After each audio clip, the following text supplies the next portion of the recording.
L'économiste Dr Touré a par ailleurs mis l'accent sur les inconvénients que pourrait subir la Guinée si toutefois la monnaie est adoptée. Il est au micro d'André Moussi Milimono et de Yacouba Traoré. Il faut que nous continuions à produire. Si on ne produit pas et que les autres pays continuent à produire, le niveau de vie des autres pays va être relativement élevé. Avec la libre circulation des personnes et leurs biens, les matières grises, les bonnes matières grises guinéennes ne vont pas se gêner à aller en Côte d'Ivoire parce qu'ils vont trouver un meilleur salaire, une meilleure condition de travail. Donc c'est un défi de taille qui ne peut pas être relevé sur un horizon d'1 an, encore même pas sur un horizon de 2 ans. Donc c'est des investissements, des réformes de longue haleine qu'il faudra conduire.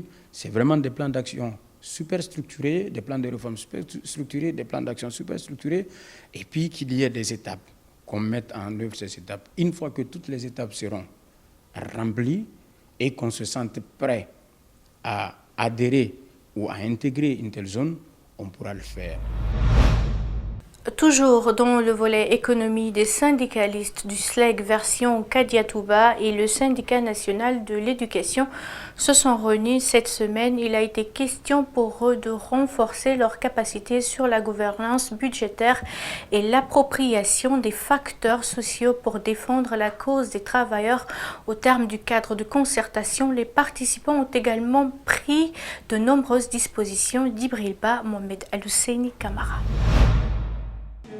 C'est la fin d'une rencontre remplie de nombreuses recommandations. Ces syndicalistes ont exploré des thématiques portant entre autres sur le renforcement des protocoles qui les lient avec les conventions internationales, mais aussi la protection sociale élargie aux acteurs économiques et informels. Si je parle de cette feuille de route, je vais parler également des activités qui nous attendent dans le plan d'action de ce projet. Comme action, la finalisation très rapide des travaux de recherche issus de 3 priorités qui ont fait l'objet d'études tout au long de cette deuxième phase, à savoir 1. La protection sociale élargie aux acteurs de l'économie informelle, 2. La gouvernance budgétaire et troisièmement, le respect de la RSE et des droits syndicaux et humains dans les filières des entreprises multinationales présentes en Guinée.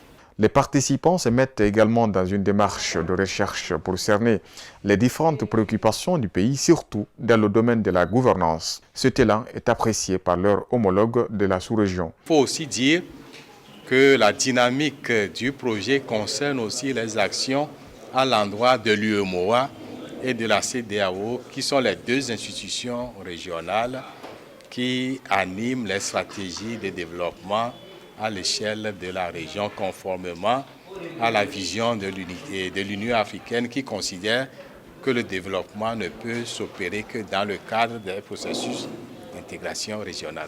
C'est la 3e fois que ces syndicalistes tiennent une réunion de ce genre. Ils se disent optimistes pour atteindre leur objectif.